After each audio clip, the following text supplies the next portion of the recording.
creyentes, los discípulos. ¿Cómo lograban ellos estar pues así interconectados y abrazarse cuando estaban dispersos en la ciudad? ¿Cómo lograban conocerse? ¡Qué desafío! Pero ese era el cuerpo de Cristo. Así que allá por el año 51, más o menos, aproximadamente, el apóstol Pablo hizo su segundo viaje misionero. Y resulta que, si quieren leer la historia, en realidad está en Hechos capítulo 16, no vamos a ver los pasajes ahí hoy, pero ahí está el relato. Cuando el apóstol Pablo una noche tuvo un sueño. Y qué maravilloso, porque el apóstol Pablo de alguna manera, no nos dice el texto, Lucas no lo relata, pero el apóstol tuvo la convicción que ese sueño venía de parte de Dios. Así que no dudó mucho, ¿verdad? No como nosotros, ¿será que sí, será que no? Tuvo un sueño y en ese sueño aparecía un personaje y le decía a Pablo claramente, pasa, ¿a dónde? ¿Recuerdan esa escena? Pasa a, pues le di a mi chivo, pero está bien, son mentiras, Héctor tiene ahí mis notas. Pasa a Macedonia y ayúdanos. Imagínense un sueño así. Pablo está en ese viaje misionero, tienen ya una ruta, tienen ya un plan. No vayas allá, ven a Macedonia y ayúdanos. Y dice Hechos 16, después de que Pablo tuvo la visión, enseguida nos preparamos para partir a Macedonia, convencidos de que Dios nos había llamado. Pues se encuentran allí, normalmente iban a la sinagoga, pero este día van al río y hay personas orando. Y ahí está la primer persona convertida de esa región en Macedonia. ¿Quién recuerda cómo se llama? Lidia, muy bien, se llamaba Lidia. Yo les voy ayudando aquí con el recordatorio. De hecho, si quieres muestra ahí por favor, Héctor, Hechos 16, 14. Una de estas personas se llamaba Lidia y adoraba a Dios. Era de Tiatira y vendía telas de púrpura. Cuando escuchaba el Señor le abrió su corazón para que respondiera. Así que no estaba ella sola ahí, pero se menciona a Lidia. Y después de eso el apóstol Pablo, pues todavía está Lucas ahí, Lucas sigue narrando, pero recuerdan que aparece una muchacha que tenía un espíritu inmundo y va siguiéndolos, va siguiendo a ellos y llega un momento en que Pablo está hastiado y dice, ese espíritu que salga de ahí. Pues los que controlaban o eran dueños de esta señora no se molestaron mucho porque ese espíritu de adivinación salió de ella y se armó un gran alboroto. El alboroto fue tal que azotaron a Pablo y a Silas y los metieron a la cárcel. ¿Recuerdan la escena a medianoche cuando están cantando? Bueno, todo eso está ocurriendo en Filipos. Filipos es una ciudad de Macedonia. Y qué interesante, el Señor los manda allí para que les peguen y los metan presos. ¿Quién de nosotros obedecería así? Duro. Pero a medianoche hay un terremoto y quedan libres los presos. ¿Recuerdan la escena que el carcelero quiere quitarse la vida? Pero Pablo va a casa de ellos y les predica la palabra. Capítulo 16, verso 32, le expusieron la palabra de Dios a él y a todos los demás que estaban en su casa. Y a esas horas de la noche el carcelero se los llevó, les lavó las heridas y enseguida fueron bautizados. Él y toda su familia, y el carcelero los llevó a su casa, les sirvió comida y se alegró mucho junto con toda su familia, que la familia incluía realmente sus sirvientes, incluía a todos los que vivían en su casa. Se alegraron porque había creído en Dios. Eso está ocurriendo en el año 51, más o menos. Los primeros cristianos, Lidia, su familia, el carcelero, su familia, posiblemente la muchacha que tenía el espíritu inmundo también se unió a ellos. Qué interesante esa comunidad y cómo tener amistad entre esta mujer empresaria, este carcelero, esta muchacha que tenía espíritu inmundo. Pero son los primeros creyentes. Y algo aprendemos acerca de ellos en las cartas de Pablo. Aprendemos que estos hermanos fueron usados por Dios para el trabajo misionero de Pablo. Fueron parte del soporte económico para todo el trabajo que Pablo hacía en sus viajes. Y aquí veamos detenidamente Filipenses capítulo 4, versos 15 y 16. Miren lo que les recuerda Pablo. Ustedes mismos, filipenses, saben que en el principio de la obra del Evangelio, cuando salí de Macedonia, cuando salió de ellos, Hechos 16, ninguna iglesia participó conmigo en mis ingresos y gastos. Reina Valera creo que dicen dar y recibir, excepto ustedes. Incluso a Tesalónica me enviaron ayuda, ¿cuántas veces? Una y otra vez para suplir mis necesidades. Qué fantástico. Pablo escribe esa carta para decir gracias, pero no solo acá. En 2 de Corintios, capítulo 11, cuando Pablo le está escribiendo a los corintios, menciona a los hermanitos filipenses. Pablo le recuerda a los corintios, cuando estuve entre ustedes, 2 de Corintios 11:9, y necesité algo, no fui una carga para nadie, ya que los hermanos que llegaron de Macedonia suplieron mis necesidades. Pues no había PayPal en aquel entonces, no había transferencia bancaria, así que tenían que enviar a alguien con ofrendas para Pablo. Una y otra vez, a Tesalónica, a Corinto. ¡Qué hermanazos estos! Estos hermanos de Hechos 16, y ellos a los que les fueron predicando, se convirtieron en esa comunidad de creyentes en Filipos y desde ahí en toda la región de Macedonia. Pues así comenzó esa iglesia. Ahora, fast forward, vamos a adelantar 10 años. 10 años han pasado. 10 años en los que estuvieron enviando apoyo para Pablo, 10 años en los que estuvieron predicando el Evangelio. Y 10 años después, más o menos, años 61, 62, Pablo les escribe una carta. Casi seguro Pablo estaba prisionero en Roma. Y la carta se las escribe porque les agradece que le han enviado para sus necesidades, es decir, una ofrenda económica a través de Epafrodito. Así que 10 años después, estos hermanitos siguen apoyando a Pablo. 10 años después, Pablo sigue preocupado e interesado por ellos. Estos hermanitos, 10 años han pasado y siguen abundando en generosidad, siguen abundando en gozo. Todas esas son buenas noticias. Yo los veo a ellos y digo, wow, yo quiero ser como ellos. Qué genial, qué admirable estos hermanos filipenses. Pero hay un detalle que quiero destacar esta mañana. Porque estos creyentes, fieles al Señor, fieles en servir a Pablo, generosos, gozosos, que enviaban, ¿verdad?, estos emisarios para llevar estas ofrendas una y otra vez, aprendemos que también tenían otra cosa en abundancia. Y esa otra cosa es la que me llama la atención. ¿Cómo puede ser un cristiano generoso y gozoso? Porque lo que vamos a leer a continuación dice que abunda su gozo, abunda su generosidad, o sea, se rebasa, rebosa.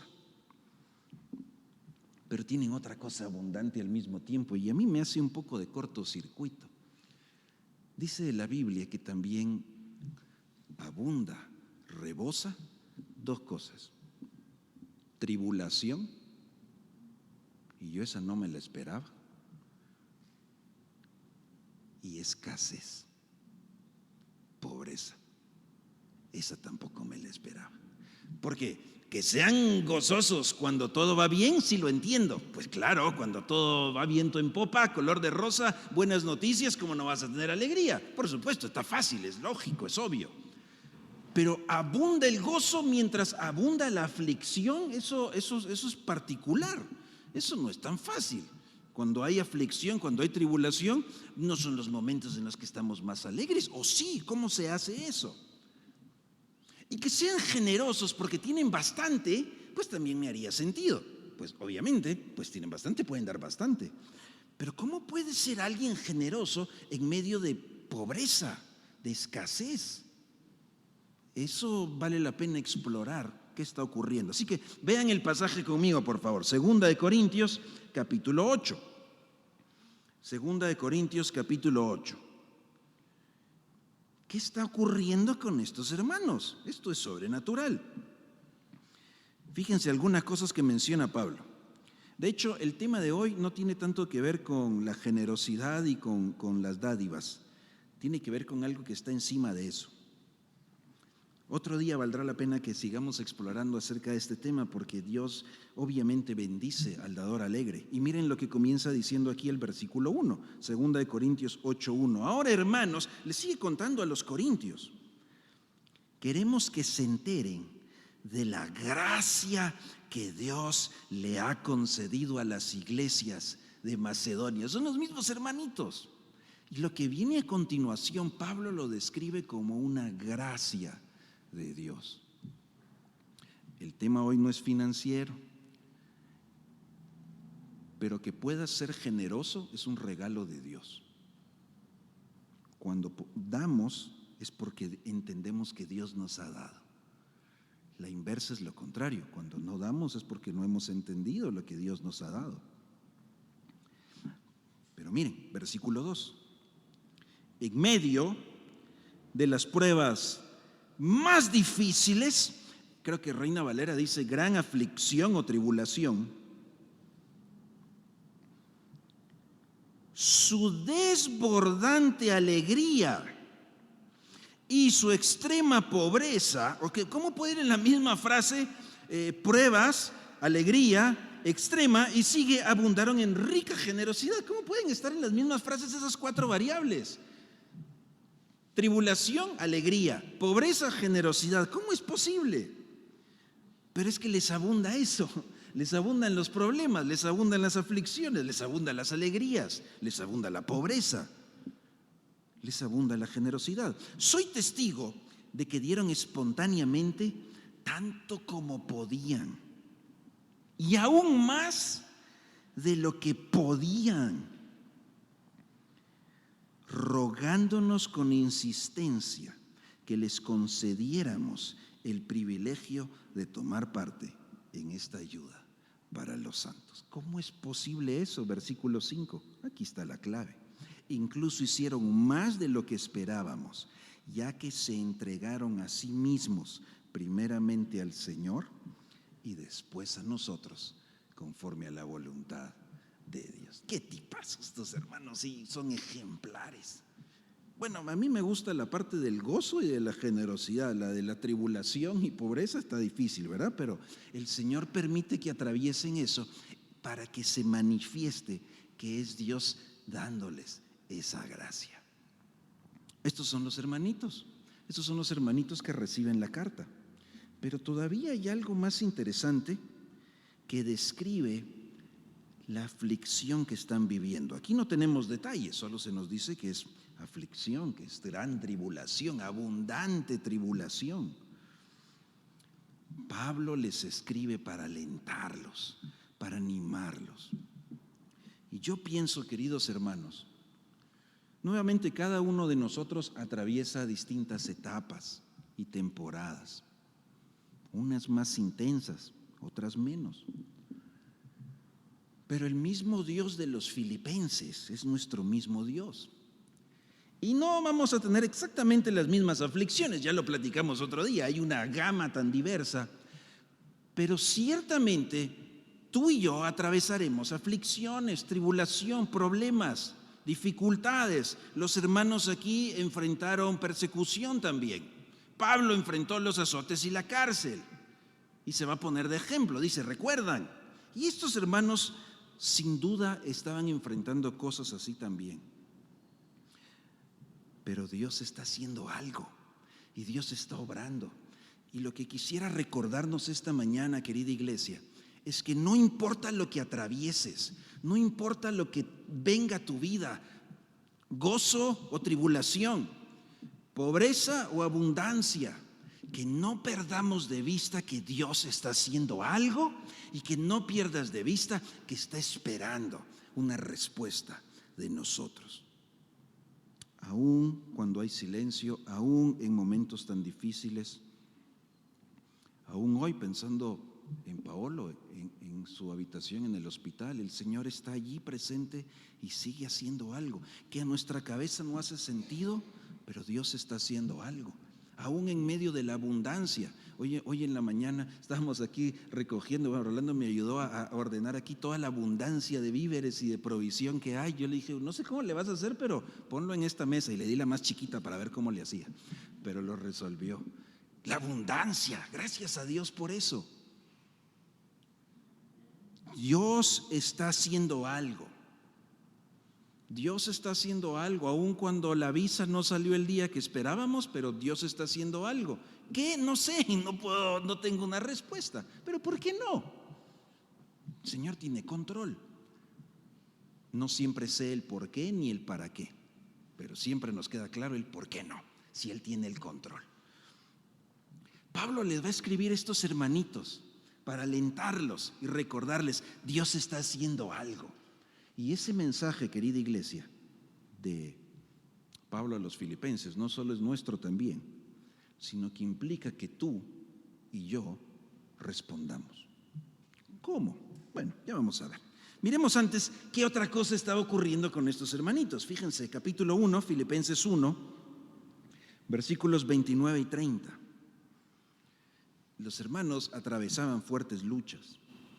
Pablo dice, a ustedes se les ha concedido, miren qué regalo el que les envió el Señor, se les ha concedido no solo creer en Cristo, sino también sufrir con Él, por Él. No, gracias, hoy no. No sé qué venden por ahí. Se les concedió la dicha de que pusieran su fe en Cristo el Señor y el Salvador.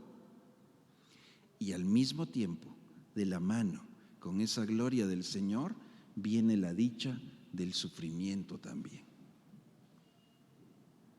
Pero yo no quiero sufrir. No, yo tampoco. ¿Por qué el Señor nos da también la dicha de sufrir por Cristo? Porque Cristo en obediencia pagó el precio hasta la cruz y sufrió lo que atravesó por obediencia al Padre y para mostrarnos su amor. ¿Por qué no habríamos nosotros de sufrir por su causa, de sufrir por Él? ¿Por qué no habría Pablo de estar dispuesto a ser azotado, y a veces apedreado, encarcelado por la causa de Cristo? Si Él lo hizo por mí, ¿cómo no voy a estar yo dispuesto con tal de obedecer y de acabar la carrera y el llamado que se me encomendó? No puedo recibir la gloria de Cristo y la salvación que nos da si no recibo también la dicha de padecer por Él. Es un mismo paquete. Así que, hermano, ¿estás dispuesto a sufrir por Cristo? Por su causa, por obediencia a Él, por predicarlo a Él. Pues Pablo dice, qué regalo, de regalo doble. Creer, sufrir. Versículo 30. Porque sé que ustedes sostienen la misma lucha que antes me vieron sostener y que ahora saben que sigo sosteniendo. Pablo está prisionero, pero esa lucha que me vieron sostener fue 10 años antes, allá en el capítulo 16, azotado y encarcelado, el alboroto que se dice, ustedes se recuerdan muy bien, ustedes lo vivieron conmigo, y ahora Dios le da la dicha de creer y de sufrir. Así que esta carta, que por cierto se repite muchas veces el tema del gozo, pues es una carta para hermanitos que le están pasando duro, difícil, aflicción, tribulación. Estos hermanos están luchando contra fuerzas espirituales, igual que Pablo allá con ese demonio en esa muchacha. Están luchando contra el acoso de los, quizás de su mismo pueblo, como tuvo que enfrentarlo Pablo, y por eso fue azotado. Y por eso les dice, hermanos, firmes, hermanos, tranquilos, Dios es fiel, Dios está haciendo algo, el Señor está con ustedes, aunque lo que están viendo es aflicción, dolor, prueba, angustia. Dice, no te preocupes, el Señor está ahí, no te ha abandonado, nunca nos dejará. A veces Quizás vas a pensar que el Señor se ha olvidado de tu caso, de tu situación, de lo que experimentas, que algo a ti tal vez y a mí nos toma por sorpresa, pero a Él no. O que el Señor no responde una oración. O como ya dijimos el otro día, ¿por qué a mí? Pablo le recuerda a los hermanos, tranquilos, Dios es fiel y está haciendo algo. Miren lo que está haciendo. Capítulo 1, voy a leer desde el verso 1 para repetir el verso 6. Pablo y Timoteo, siervos de Cristo Jesús, a todos los santos en Cristo Jesús que están en Filipos, Macedonia, junto con los obispos y diáconos. Que Dios nuestro Padre y el Señor Jesucristo les concedan gracia y paz. Doy gracias a mi Dios cada vez que me acuerdo de ustedes. En todas mis oraciones, por todos ustedes, siempre oro con alegría, porque han participado en el Evangelio desde el primer día, 10 años antes, Hechos 16, hasta ahora. Se mantienen fieles a pesar de lo que ya vimos. Estoy convencido de esto. El que comenzó tan buena obra en ustedes, la irá perfeccionando hasta el día de Cristo Jesús. Estoy convencido de esto.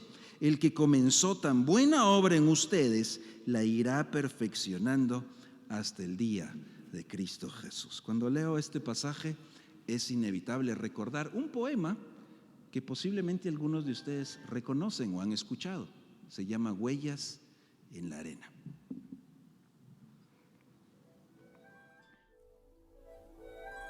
Una noche en sueños vi que con Jesús caminaba junto a la orilla del mar bajo una luna plateada.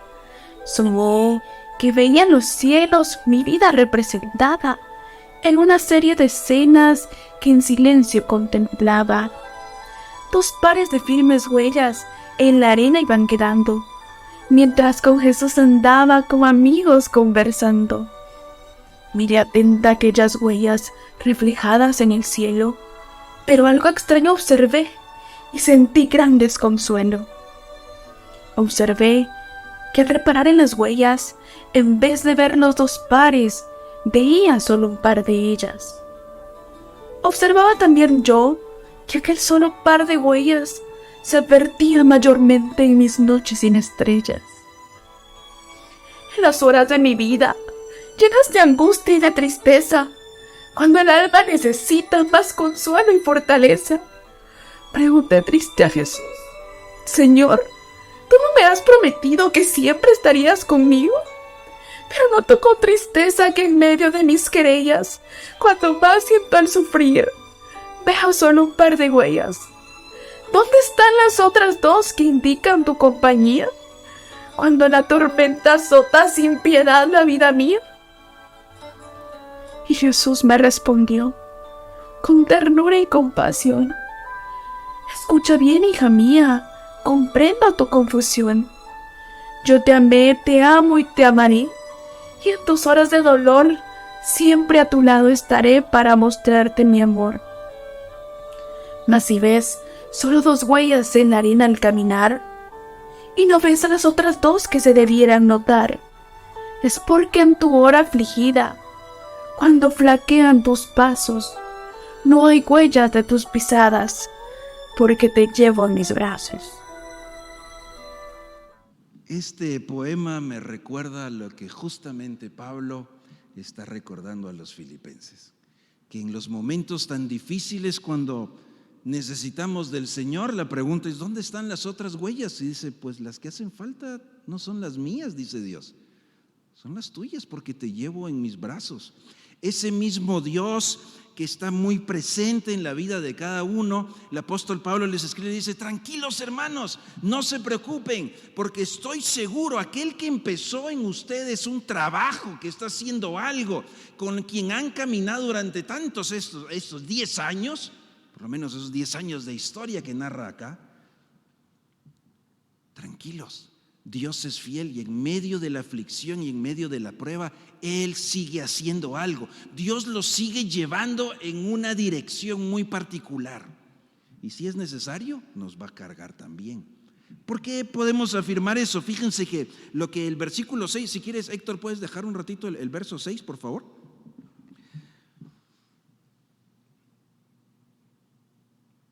Estoy persuadido, convencido, seguro, plenamente, que el que comenzó algo en ustedes, la obra de Dios, la obra divina, quien comenzó ese trabajo de la salvación y que empezó allá con Lidia, el carcelero, sus familias, pero cada creyente que se fue uniendo a esa comunidad, cada vez que uno de nosotros le dice sí a Jesús porque Él nos llamó primero y esa obra comienza y ese trabajo de Dios está obrando, Pablo dice, tranquilos hermanos, no se preocupen, Él es fiel y en medio de lo que venga sigue trabajando en llevarnos a donde quiere llevarnos. Fíjense que la palabra, no, regresa al 1:6. Ahí está. Las computadoras, ¿verdad? ¿Cómo son? Gracias, Héctor. La palabra perfeccionando, que vemos aquí en nuestra traducción NBI, que vemos en Reina Valera, en otras traducciones encontramos otros sinónimos. En realidad, si lo ves a primera vista, podría parecer que Dios está tratando de que ya no tengas errores ni fallas. Hombre, que sea perfecto, ¿verdad? Y que yo cometo tantos errores. Sin embargo, no es el sentido completo de lo que está comunicando el apóstol aquí, porque escoge una palabra muy específica que significa lo que Dios comenzó en ustedes, lo irá culminando, lo irá llevando a su cumplimiento. Dios mismo logrará algo. Esa parte de perfeccionar quiere decir llevar a una meta, a un objetivo y hacerlo completo. Dios mismo los llevará a una conclusión perfecta. Pero ¿cómo es posible que las aflicciones, la escasez, la pobreza, la persecución esté ocurriendo? Pablo dice, tranquilos, Dios es fiel y está haciendo algo. Tienen que verlo a Él, no solo lo que está ocurriendo frente a sus ojos. No lo olviden, yo tengo esa seguridad, porque no depende de nosotros. Si te das cuenta, es la obra de Dios en tu vida, no es la nuestra. No es lo que yo puedo lograr, no es lo que yo soy fuerte para enfrentar, no es lo que yo tengo mucha fe para, es lo que Dios está haciendo en ti. Y si permite y usa las situaciones adversas y difíciles, el Señor sabrá exactamente por qué. Y la única respuesta que yo puedo dar es ¿por qué no? Pero Él sigue haciendo algo, y esa salvación que comenzó con el perdón que recibimos en Cristo Jesús será culminada en esa glorificación cuando estemos en su presencia.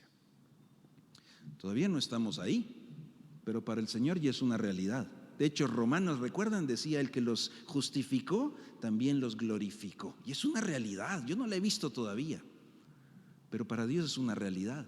Él no está limitado en el tiempo, para Él es ciertamente real.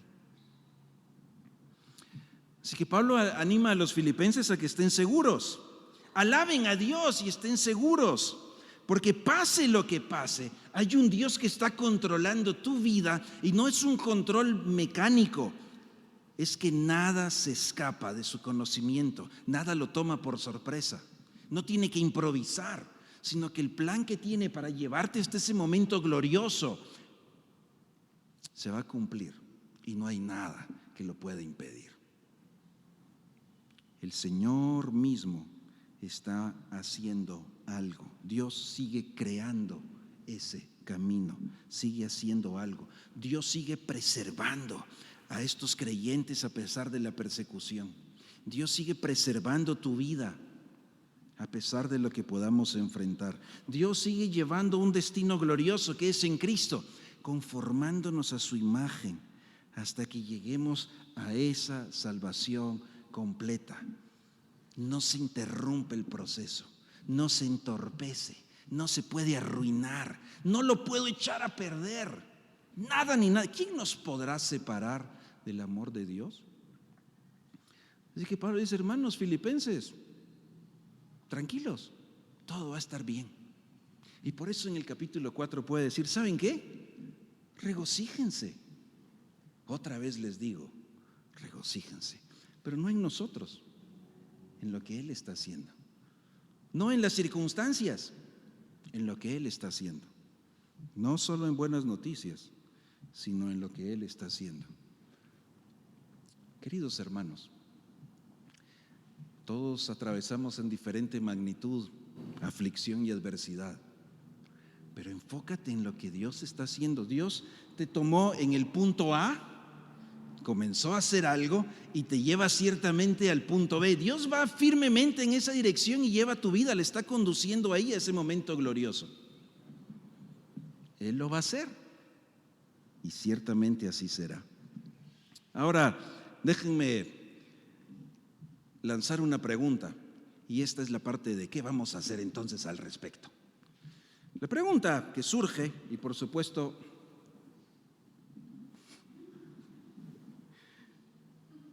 pobre Héctor, es que les voy a contar un secreto. Le dije hoy: no, mira, cuando lea un versículo, pues luego quítalo. Nada más que va a regresar. Perdóname, Héctor, así soy yo. ¿Qué vamos a hacer? Pues si Dios lo hace todo, si Dios te lleva en esa dirección, si Dios lo va a completar, si Dios se va a encargar. Fíjense que como siempre hay alguien creativo. Alguien dijo entonces una mala conclusión. Pues entonces yo no tengo nada que hacer. Entonces ya está, si Dios va a hacer todo, entonces pues qué bonito, qué fácil. O sea, puedo vivir como sea, no hay ningún problema, porque el Señor de todas maneras pues va a encargarse de todo. Pues mala conclusión, porque creo que no es una comprensión completa. En realidad, pensar así, ojalá ninguno de nosotros lo esté pensando, pero me parece que si Dios está haciendo algo en llevarnos a ese momento glorioso, en conformarnos conforme a la imagen de su Hijo Jesucristo, pues pensar de otra manera sería ir en la dirección incorrecta. Y para eso quiero ilustrarlo con lo siguiente. Encontré algo así muy gráfico como para ilustrar lo que ojalá no nos pase a nosotros. Y como ya el otro fin de semana es el Super Bowl, entonces la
football player shared a video of him tackling his own teammate. Oh, so here it no. is. Well, the other player made a great interception, but he ran the wrong direction. So there he goes. You see his own guy chasing him down here.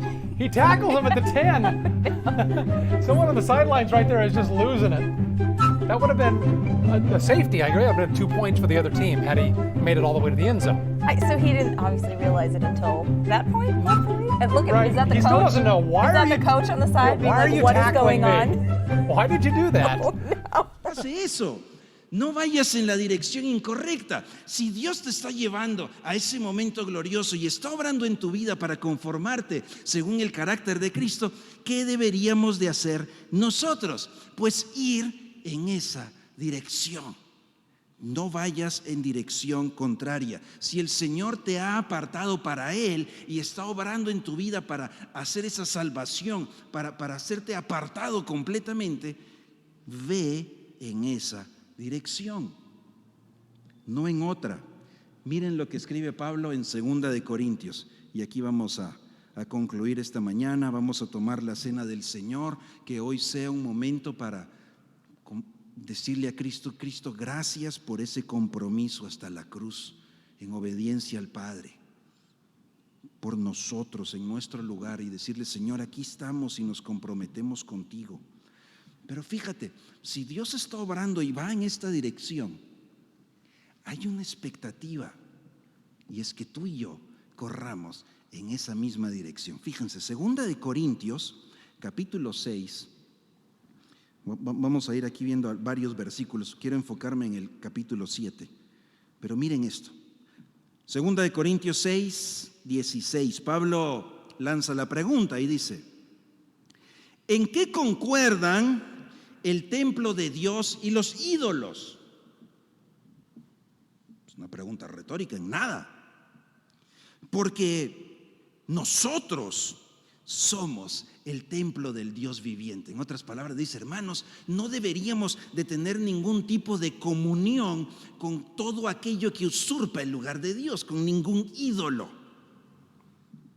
Como Dios mismo ha dicho, fíjense, preste atención aquí: viviré con ellos, caminaré entre ellos, yo seré su Dios y ellos serán mi pueblo. Por tanto, el Señor añade: salgan de en medio de ellos, del pueblo pagano, y apártense, no toquen nada impuro, y yo los recibiré. Verso 18, dice Dios: yo seré un padre para ustedes, y ustedes serán mis hijos y mis hijas, dice el Señor Todopoderoso. ¿Cuál es la conclusión o la implicación de eso? Capítulo 7, el verso inmediato. Como tenemos estas promesas, queridos hermanos, purifiquémonos de todo lo que contamina el cuerpo y el espíritu. Vivamos en santidad, apartados del pecado, apartados de contaminación espiritual. Presta atención aquí, esto es maravilloso. Para completar en el temor de Dios la obra de nuestra santificación. Déjamelo ahí todavía un ratito, Héctor. Regresa un poquito, por favor. Es que le agrandamos la letra. Cuando Pablo escribe aquí, completar esta obra, les cuento que es idénticamente la misma palabra que usó en Filipenses 1:6 cuando dice que el Señor está completando la obra que comenzó. De hecho, Reina Valera dice para perfeccionar. Es exactamente la misma palabra en el mismo tiempo verbal. Si solo lees Filipenses capítulo 1, leerías la historia incompleta. Dios hace todo, yo no tengo que hacer nada, así que no importa lo que yo viva. Pero si solo lees 2 de Corintios 7:1, leerías la historia incompleta y distorsionada. Porque si solo lees este pasaje pensarías: wow, yo tengo que lograr una santidad perfecta y apartarme de todo el pecado que hay. Y eso, para ti y para mí, es imposible. Y si solo lees 2 de Corintios 7, vivirías con una culpa todos los días de cuán incapaz eres de lograr obedecer a Dios y ser perfectamente santo, completamente santo. Incapaz. Ninguno de nosotros puede, porque tienes una naturaleza pecaminosa todavía. No puedo, pero Él lo sabe. Y querido hermano, este es el punto crucial. Dios sabe que no puedo, pero la pregunta es: ¿quiero? Porque si Dios te está llevando en esta dirección, la pregunta es: ¿vas a ir en esa misma dirección? ¿Vas a vivir apartándote del pecado? Si Dios te está santificando para Él y ha comenzado una obra para salvarte completamente, ¿vas a vivir en esa salvación? La pregunta no es si puedes tú lograrla, no puedes. La pregunta es si quieres unirte a lo que Dios está haciendo. La pregunta es si entender la fidelidad de Dios te hace a ti responder diciendo: Señor, yo también te quiero ser fiel. Si entender el sacrificio de Cristo por ti te hace entender y decir: Señor, yo me voy a sacrificar por ti y me voy a alejar de todo lo que me contamina, porque tú me estás apartando para ti. Es la misma palabra. Y son las dos perspectivas que tienen que ir de la mano. Yo no puedo hacer lo que solo Dios puede hacer, y Dios no va a hacer lo que a mí me toca hacer. Me toca vivir en santidad, en pureza, en limpieza.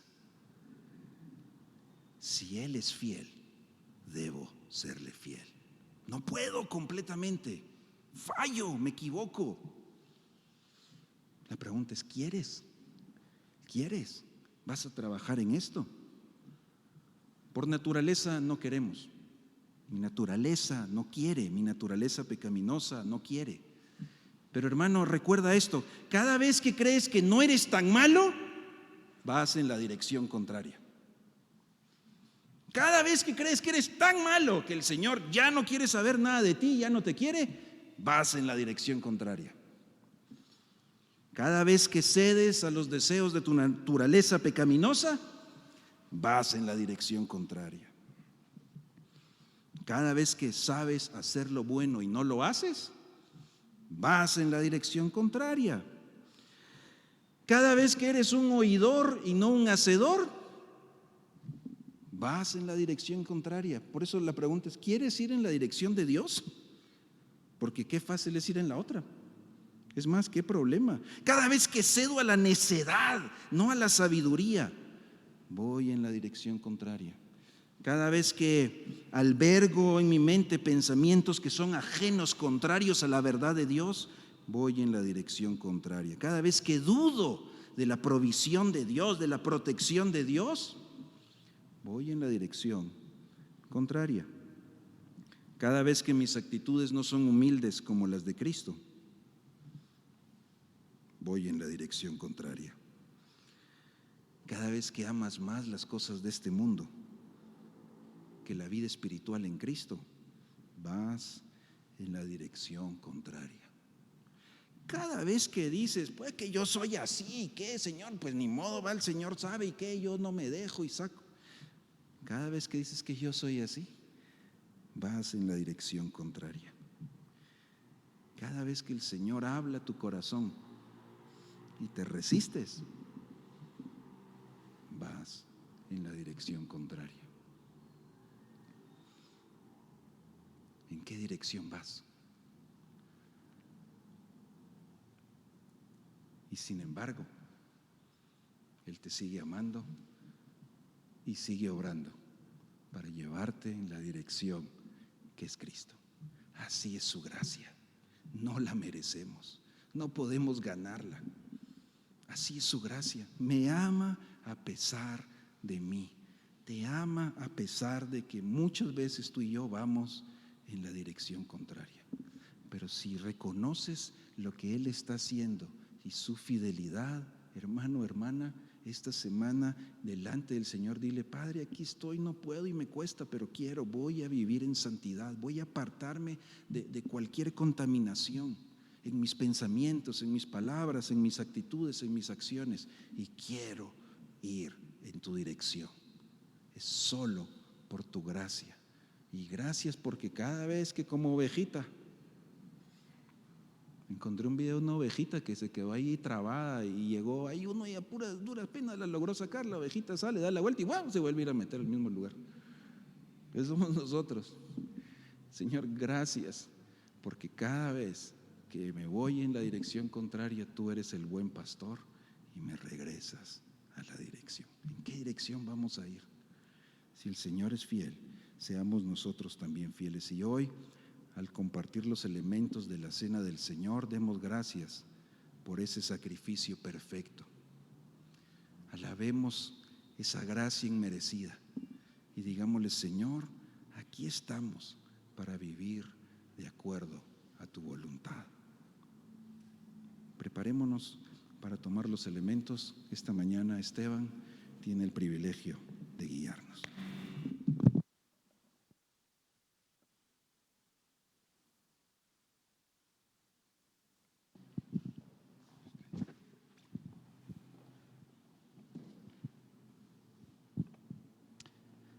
Hermanos, qué gusto poder compartir con ustedes este tiempo especial.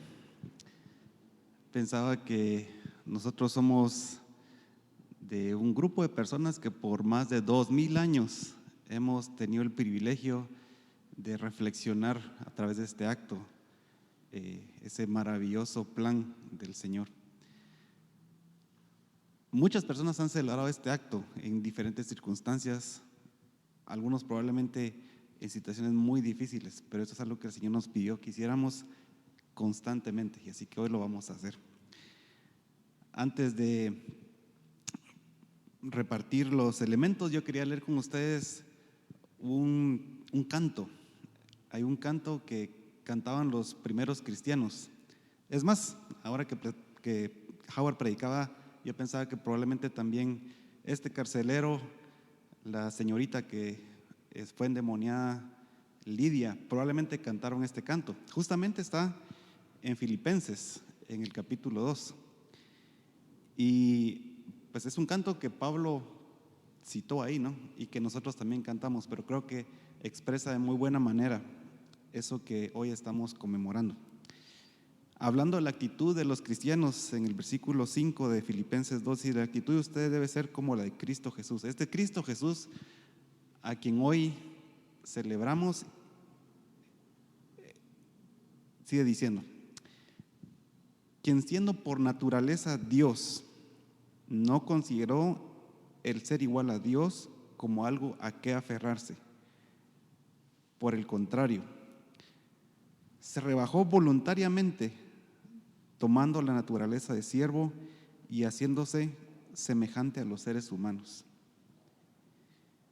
Y al manifestarse como hombre, se humilló a sí mismo y se hizo obediente hasta la muerte, y muerte de cruz. Por eso, Dios lo exaltó hasta lo sumo y le otorgó el nombre que está sobre todo nombre, para que ante el nombre de Jesús se doble toda rodilla en el cielo y en la tierra y debajo de la tierra, y toda lengua, todo pueblo, toda la tierra completa confiese que el Señor Jesucristo, que Jesucristo es el Señor, para gloria de Dios Padre. Voy a pedirle a Chema y a Howard que pasen por aquí. Vamos a entonces tener este acto de conmemoración. Voy a pedirles por favor entonces que pasen y puedan repartir los elementos.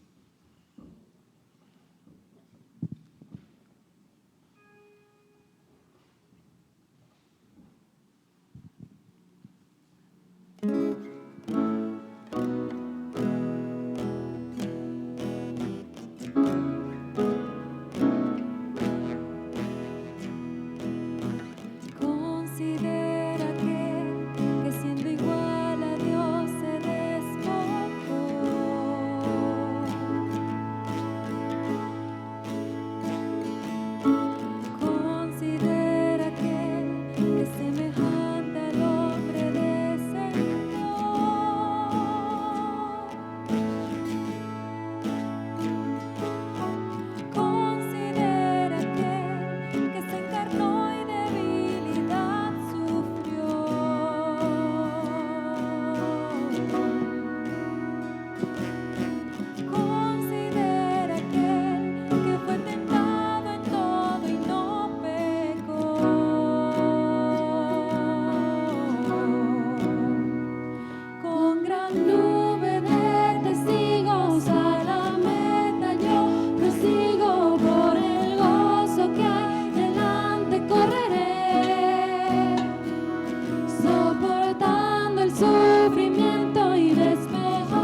Vamos a ir ahora a 1 Corintios, en el versículo 23 del capítulo 11.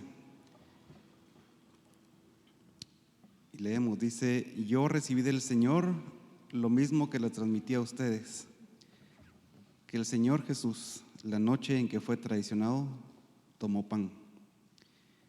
Y después de dar gracias, lo partió y dijo: este es mi cuerpo que por ustedes entrego. Hagan esto en memoria de mí. Así que en memoria de Jesús, a quien hoy celebramos y a quien adoramos, comamos el pan.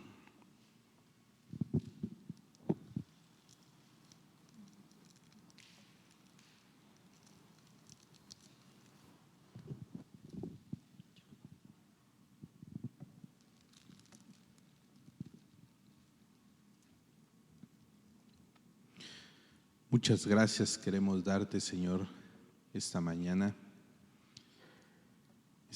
que podemos recordar, Señor, tu muerte y tu resurrección. Y hoy, al comer este pan, Señor, recordar tu cuerpo que fue clavado, Señor, tu cuerpo que fue entregado para darnos salvación. Gracias, Padre, porque esta mañana podemos recordarlo, Señor. Ayúdanos a vivir cada día, Señor, agradecidos por ese amor, Señor, incomparable que tú tienes para cada uno de nosotros. Gracias te damos, Señor.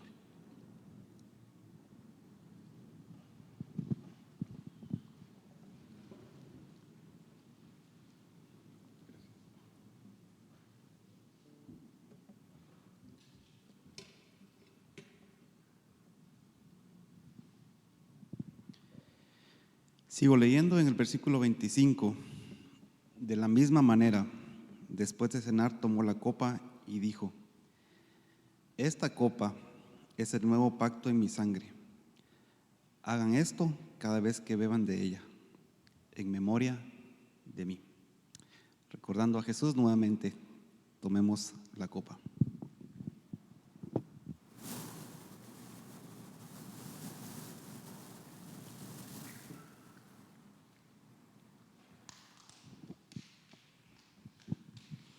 Señor, agradecemos tu sacrificio perfecto para hacernos completos en ti. Gracias por habernos escogido, habernos llamado en Cristo, justificado y ciertamente glorificado. Por su obediencia yendo a la cruz tenemos esa dicha de decir que hoy te conocemos como nuestro Padre. Gracias por haber enviado a tu Hijo por nosotros, por habernos mostrado tu amor a través de Él.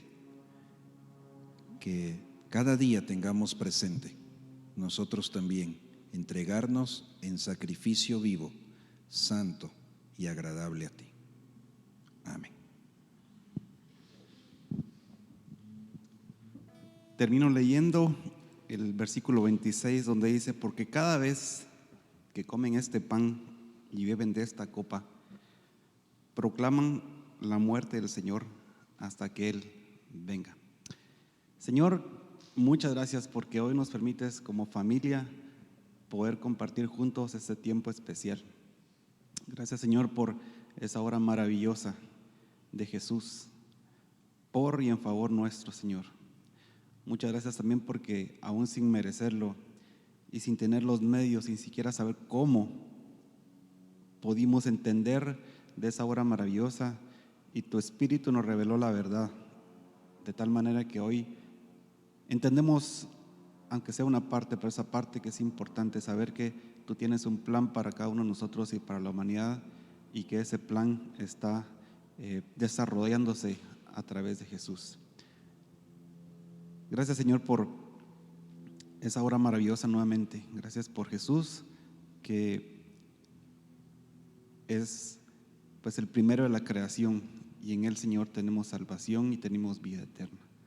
Oramos por cada uno de los que estamos aquí esta mañana, Señor, que este sacrificio y este acto, Señor, que hoy conmemoramos, nos recuerde constantemente y nos ayude, Señor, a seguir tus pasos, a estar en línea contigo y, Señor, buscar obedecerte todo el tiempo. Nuevamente te damos muchas gracias, Señor, por este tiempo.